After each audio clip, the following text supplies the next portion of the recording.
Soğuk algınlığı, nezle, grip, geçmek bilmeyen öksürüğün düşmanı mükemmel bir çay hazırlıyoruz arkadaşlar. Bir çay kaşığı zencefil ekliyorum. Şöyle French press olanlar bu şekilde bunun içerisine hazırlayıp rahatlıkla demlendirebilirler. İkinci malzeme bir çay kaşığı zerdeçal.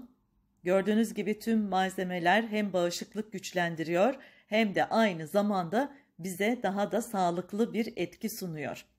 Şimdi diğer malzeme mis gibi kokusu ve aromasıyla yarım çay kaşığı tarçın ekliyorum. Şimdi diğer taraftan bizi sakinleştirip rahat da bir uyku çıkarmamızı sağlayacak olan anason ekliyorum. Bir çay kaşığı. Aktar ve marketlerden rahatlıkla temin edebilirsiniz tüm bu malzemelerin hepsini arkadaşlar. Ve şimdi yine bizleri rahatlatıcı etkisiyle rezene, bir çay kaşığı rezene ekliyorum. Ve şimdi son olarak bir tutam hibisküs ekliyoruz arkadaşlar. Antioksidan özelliği ve C vitamini içeriğinin yüksek olmasından dolayı bağışıklık sistemini güçlendiren, hastalıklara karşı direnci arttıran, nezle, grip, soğuk algınlığı gibi hastalıkların baş düşmanı olan doğal tedavi yöntemi içerikli mükemmel bir çay ve üzerine sıcak suyla dolduruyorum. Ve bunun aparatını nasıl kapatacağız? Tam demini alması ve daha da sağlıklı bir şekilde içebilmemiz için tam da böyle kapatıyoruz arkadaşlar ve bu şekilde tam 5 dakika demlendiriyoruz.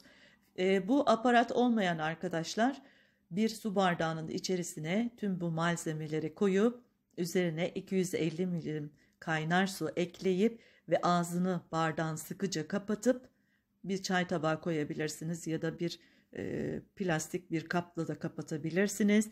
Bu şekilde bunu 5 dakika demlendiriyoruz.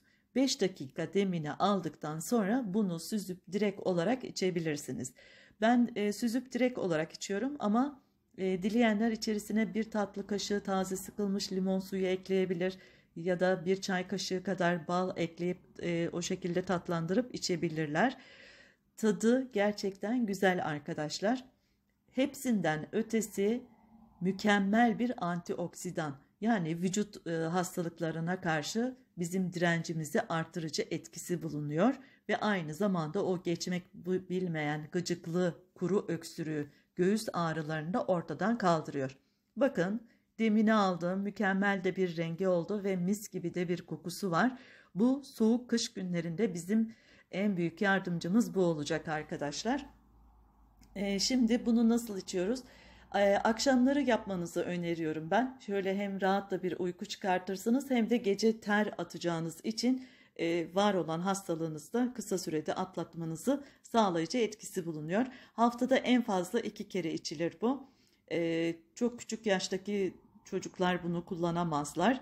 Hamile ve bebeğine emziren kişiler ve kronik rahatsızlıkları bulunanlar doktorlarına danışmadan kullanamazlar. Malzeme hassasiyeti olanlar kesinlikle kullanmasın diyorum. Bu önemli hatırlatmaları yaptıktan sonra sizlere şifa olması dileklerimle tarifi tüm sevdiklerinizle paylaşın ki onlar da bundan yararlanabilsinler.